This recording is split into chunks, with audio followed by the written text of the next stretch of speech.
I'm Ann Novak, career coach at the Career Center of the East Baton Rouge Parish Library. Today, I want to lead you to the very beginning of many people's career path. We will talk about how to pay for college. Now, while this is a topic that's at the very beginning of many people's career path, it has repercussions way into midlife and mid-career. I see way too many people in their midlife that still carry a large amount of student debt. So let's see how we can maybe, hopefully, avoid this debt or minimize it as far as possible. So what I want to give you today is a roadmap to financial aid, grants, and scholarships, and bring some light into this very convoluted and complicated topic. Let's get started.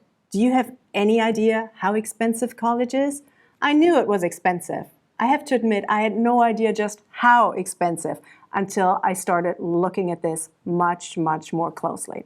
So since we're in Louisiana, most of our examples will come from Louisiana schools. So let's take a look at the numbers that we are talking about.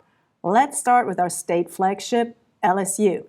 Here we go. 1 year of tuition and fees and room and board will be approximately $25,000. You're a Louisiana resident? Congratulations! Compared to many other state schools, state flagship schools, this is a bargain. Louisiana state schools are known, in comparison to other states, to actually cost very little. Let's look at our other Baton Rouge school, Southern University. It is slightly cheaper, approximately $19,000 per year. Now, these are state schools. So let's look at Tulane University in New Orleans, a very well-respected, highly rated private school. Are you ready? Here we go. This is 1 year we're talking about. So this is $75,000 for 1 year. Now, this is not an outlier. Tulane and the number of $75,000 per year is very representative for these high-ranking private institutions across the United States. So if that's what you're looking at, high-ranking private institutions, this is the price tag you will deal with. Well, at least the price tag on paper. In the end, there are aid and programs and scholarships that can reduce it. Now, I don't want to leave you with sticker shock and present you the two cheapest 4-year options in the state of Louisiana, and that's the University of Louisiana at Lafayette and Nicholls State. That come to about $16,000 a year. That is about as cheap as it goes in the state of Louisiana for 4-year institutions. Now, this is the roadmap. I say these are all topics and terminology I will talk about. And you will find all of this if you start researching college and especially college finance. So we have scholarships and grants, often used interchangeably. We have merit aid and need-based aid. We have work study. We have FAFSA. We have the dreaded loans. And then we have TOPS, which is a program specific to Louisiana residents. Before we start, I want to tell you about the Louisiana Office of Student Financial Assistance. This is your best friend in this state for all things college finance. By all means, go to this website, read it from A to Z, and you will be much smarter and know much more about what you can do to help you pay for college. All right, financial aid, this umbrella term, is made up of several building blocks, as we saw before. For once, we have grant. Beautiful. This is what you want. You want a grant because it does not need to be repaid. The same goes for scholarships. This is also money that's given to you that does not need to be repaid. Then we have loans. They are part of financial aid, of a financial aid package. But yes, they do need to be repaid, and they do need to be repaid with interest.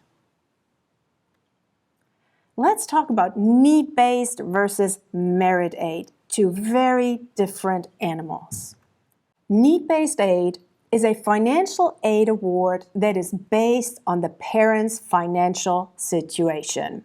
So the lower the income, the more aid you will receive. The need is determined by filling out the FAFSA, which stands for Free Application for Federal Student Aid. Then the more selective private colleges like Tulane and its peers, they will probably have you fill out what's called the CSS profile, which stands for College Scholarship Service Profile. They are a little more intrusive in the questions they ask you about your financial situation. The financial need of your family is assessed each year. So just because maybe you're awarded, let's say $20,000 of need-based aid for your freshman year, does not mean necessarily that you get that $20,000 for the other 3 years as well. You will have to submit these forms over and over for each year. And if your family's income situation changes, the need-based aid can go up or it can go down. Examples of need-based aid are Pell Grants, Go Grants, and need-based grants awarded by the individual colleges. And I'll talk about them in a little more detail later. Now let's look at merit aid in comparison. Merit aid is financial aid awarded by schools that has absolutely nothing to do with your family's financial situation. It is based on merit, and that merit is in most cases academic, but it can be athletic or talent related, artistic, performing arts, and so on. So your family income might be $800,000 a year. You might still get merit aid because they are absolutely unrelated, income and the aid you get for merit. Now the merit awards might have ongoing requirements. So if you get it for academic performance, you will probably be asked to keep a minimum GPA. If you get an athletic scholarship, well, the condition is probably that you keep playing that sport. And the same for arts-related awards. Examples would be TOPS for Louisiana, National Merit Finalist, athletic scholarships, artistic scholarships awarded by individual colleges, and so on.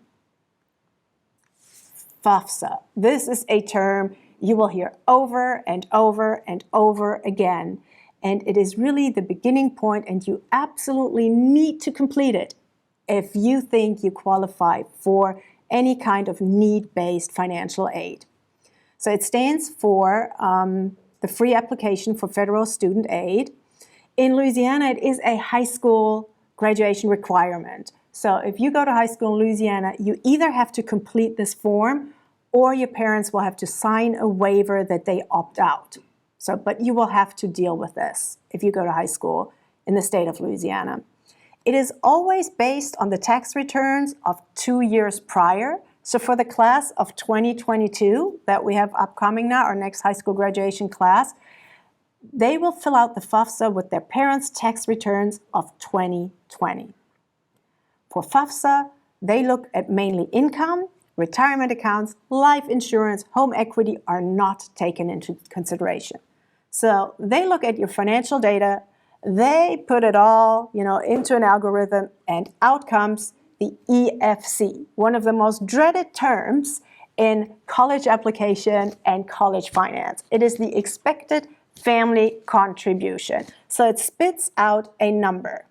This number that comes out makes most parents keel over because it is always, most times, way higher than what a family can realistically afford. Now, it doesn't necessarily mean that this is what you will really be asked to pay, but it is a number that gives you something to calculate with. And to make it all even more complicated, the FAFSA formula is changing in the year 2023. So if you are a student or if you have a student in the class of 2022, you will start your FAFSA journey with the old formula for year 1, and then it switches to a new formula for the other 3 years from then on out. It doesn't make your life easier, but it is what it is. More need-based aid. So we have federal grants. that all of this comes out of FAFSA. So in order to get any of this that you see right here, you will have to fill out this FAFSA. It is the basis of all need-based aid. Federal grants are for pretty low-income families. So the best known is the Pell Grant. It doesn't give you much money, but it is something, and every dollar counts. Then for Louisiana, we have a state grant that goes with it. So if you are eligible for a Pell Grant, Louisiana will give you a GO grant. That's also strictly need-based, and the income limits are rather low. Then there's work study. That's a whole different animal, but it also depends on your need-based and income situation. Work study is a kind of financial aid that the college gives you, but you have to work for it. So basically, if you qualify for need-based aid, some colleges go ahead and give you a campus job and pay you for it. Then you have school-based grants. Again, the different colleges look at the input that the FAFSA or the CSS profile gives them, and then they look at their endowment, the pot of money they have to spend on financial aid, and then again, they make the calculation. Your income is X, so we can give you Y. And then we have the dreaded loans. If you get a financial aid statement, chances are you will see loans as part of your financial aid awards. So yes, they are considered financial aid. I don't want to talk about loans too much because I'm not a financial advisor and that is not the business I'm in. So I will just briefly touch on the federal loans. There are a host of other loans you could utilize to pay for college.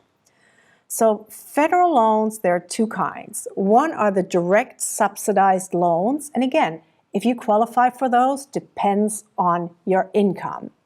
The nice thing about them is they accrue no interest while you're still in college. Now, once you've graduated, then they start accruing interest. Then we have the direct unsubsidized loans. Both of these are made directly to the student. But the direct unsubsidized loans, they accrue interest immediately. So on day one, you start going to school and you draw on those loans, the interest starts to add up. And there is a limit. Direct federal loans are capped right now. These things can change at $31,000 over the course of an undergraduate degree. Now, that was need-based aid. Let's move to merit-based aid. And we start with TOPS, a merit program from the state of Louisiana. Many other states have similar programs, and dare I say, actually, better programs. But hey, we take what we can get. So TOPS in Louisiana has 4 categories. And as you can see, it really depends on your GPA and ACT score what you qualify for. Now, often you will hear, oh, TOPS pays for tuition. Yes. So, as you saw earlier, I bunched tuition and fees together. TOPS will never pay for fees. TOPS really just pays for the tuition part and not necessarily for all of it. So that's why the benefits say it's a preset tuition amount. There is a spreadsheet that you can find online that outlines what TOPS will pay by school. So for LSU right now, it's about $7,500 per year. For, I think, ULL, it's about $5,000 or $4,500 because their tuition is lower. So it really depends on how high the tuition is per school, what TOPS will pay. So a person or 2 people that have identical stats, let's see, they qualify for the honors part of TOPS, but one goes to LSU and one goes to Nicholls State, even though they might have the identical GPA and the same ACT score, they will get different TOPS amounts because LSU tuition is higher than Nicholls State tuition is. And then there is the Tech TOPS, which will pay for technical or community college programs. But it really works the same way. It's also a preset amount. Now, this is a political program. It has to be approved by the legislature. So all of this can change at any time. Now let's look at school-based merit aid. This is by far your biggest source of merit aid that you can get. It will come from each college. Let's look at the different ways they do this. The best one is automatic merit. This is when schools post on their website a chart that says, if you come in with this GPA and that test score, this is how much money we give you. For example, the University of Arizona.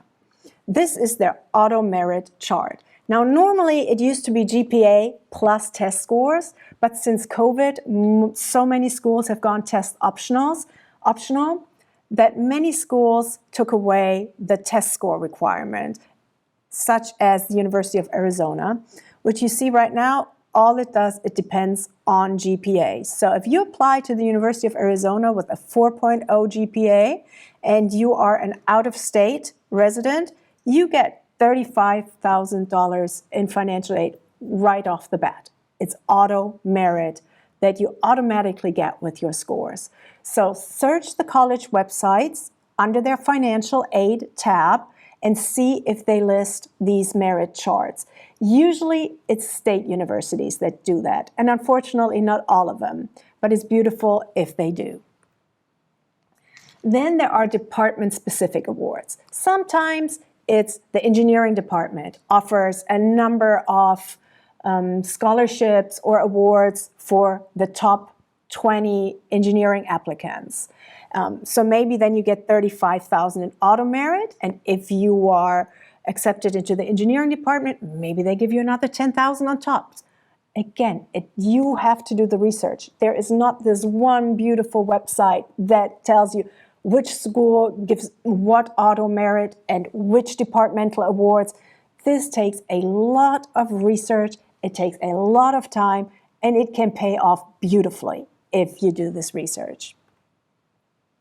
Then there are scholarships administered by the school. So what is the difference? It's all merit-based. Yes, it is. But these merit awards, the auto merit or other merit such as sports or arts, the money actually comes from the schools. These scholarships administered by a school, the money comes from private, normally foundations. They just gave the administration part over to the school. So the schools disperse it, and the schools have a part in choosing who gets those scholarships, but the source of the money is not the school itself. Those scholarships that are administered by the schools, they're also listed on the website under the financial aid tab. So again, you will have to do the research. Then there are other programs like National Merit Finalist, which depends on the PSAT test that you can take junior year. You usually only have one shot at it. And depending on that score and that score alone, there is a whole slew of possible rewards. One, which is rather minor, comes from the National Merit Organization itself. But then you have some schools that give you full tuition and fees just for being a National Merit Finalist. This is unfortunately something that many schools are not advertising, and I don't understand why, because this is such an amazing source of money. There are a lot of public schools that give you almost a full ride, meaning tuition, fees, room and board. You saw the sums of money we're talking about.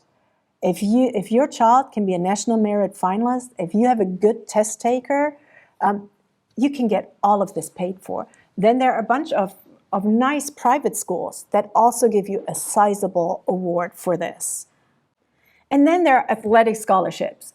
If you live in a college football crazy city like we do here in Baton Rouge, you have heard all about athletic scholarships. Beware, there are very, very, very, very few full athletic scholarships, mostly for football players. There are a few more partial athletic scholarships, also in other sports, but they are few and far between, and you or your child has to be really at the very, very, very top of their sport to qualify. So do not ever bank on getting an athletic scholarship. And then there are talent scholarships. Those can be for singing, dancing, performing, acting, writing. They're mostly in the arts departments. So, now this was all school-based. Let's look at outside scholarships. We have big, national, well-known scholarships. They are hyper-competitive with lengthy application processes. They can give you large dollar awards, a supportive cohort, and great networking opportunities. And they are prestigious. These are some examples: the Coca-Cola Scholars Foundation, Dell Scholars, and the Gates Scholarship. Now, if you want to go for one of these, again, you have to not just have good grades, but you have to have performed exemplary community service or maybe have won science awards. This is about much, much more than good grades. They're looking at very well-rounded students that are engaged in their community. So the chance of getting these, again, is like with the full athletic scholarships, they're just not very high. There are smaller national niche scholarships, but as it says, they're national, so your competition is national as well. Luckily, we have local scholarships as well. You have a higher probability of winning because your competition pool is much smaller, is local. Now, these are usually small in dollar amounts, sometimes between the $500 and $1,000 range. But now, if you can win 10 of those, it might pay off. Often, the only thing involved in applying for it is an essay, so it's not as involved as some of these large national scholarships. Examples of providers are credit unions, civic associations, and professional associations. And how to find out about these? Usually guidance counselors know about these, and many high schools actually have websites dedicated to these scholarships. As an example, Rotary is pretty good at giving out scholarships, and another one from a professional association is SHRM, the Society of Human Resource Management. I know the local Baton Rouge chapter gives out a scholarship each year for a student that has human resources as their major. And these kind of scholarships exist for many other majors with many other professional associations as well. However, if you go for this, just be warned, it's a lot of work, but the payoff can be very nice. Now, what is this? Beware of your college's stacking policy. What in the world is a stacking policy? Oh, they make it more complicated. You think it was complicated up to now, or we can top this? So, some colleges have a stacking policy. That means if they award you need-based aid and merit aid, and then you bring in outside scholarship, and you think, great, I can bridge that gap between what the college gives me and what the sticker price is, let me just get those outside scholarships and I can bridge that gap so that my parents won't have to pay anything. That is a very good thought. And it will work at some schools. It will not work at others. So some schools will stack scholarships. Beautiful. This is what you want. That means they will not deduct the money you bring in from outside scholarships from the awards they gave you. If you are unlucky and you applied and are planning to go to a school that does not stack scholarships, they will take your outside scholarships, think, oh, wonderful, they got $10,000 in outside scholarships. That is $10,000 less that I have to give them. So they will take the money you bring in, deduct it from the award they gave you. So really, you're no better off having won these outside scholarships. So it's important, before you go through all this work, look at your chosen school's stacking policies. Again, unfortunately, there is no website that says which school does what. You will have to find this information. It's usually buried deep somewhere in their financial aid tabs. But it's definitely worth finding out. Where can you find out about these outside scholarships? Here are some resources on this slide. You go and look. There is really a scholarship for any situation whatsoever. There are some very random scholarships out there. One of my favorite is the duct tape scholarship. So you have a chance of winning it if you make certain things out of duct tape. And one year it was a prom dress. Okay, you had to make a prom dress out of duct tape, and you could submit it, and they would choose the best prom dress made out of duct tape, and it's a sizable amount. We're not talking about the $500 to $1,000 range. It was definitely more than that. And there are other very random but legitimate scholarships like these out there. Then there are other ways to pay for college. For example, service academies or the military, National Guard and ROTC. So the service academies, there are 5 of them, are very well regarded college where you can go to for absolutely free. They will cost you $0. But now then, of course, at the tail end, you say, because you paid for my education, now I pay you back in time. So you have to say that you will join the Army, Navy, Coast Guard, whichever your chosen branch is, and give them a set amount of years in return for the education they paid for. Then there are corporate programs, and there are way too many to list, and they come in all shapes and sizes. I just list these 3 just for example. So UPS has what they call Earn and Learn. They're not available everywhere. Obviously, they're available where you have larger UPS distribution centers. And basically, it is they give you money to pay for college if you work their graveyard shift for 4 years. Is it tough? Absolutely, it's tough. But they give you a lot of money to pay for college. So it's up to you to decide, is that trade-off worth it to you? Then there's Starbucks, who has an affiliation with Arizona State University online. So this is only for online college, where they help pay their associates getting a degree through ASU Online. And ASU Online is one of the most well-regarded online universities. And last but not least, we have Chick-fil-A, which has 2 ways of helping their employees with tuition.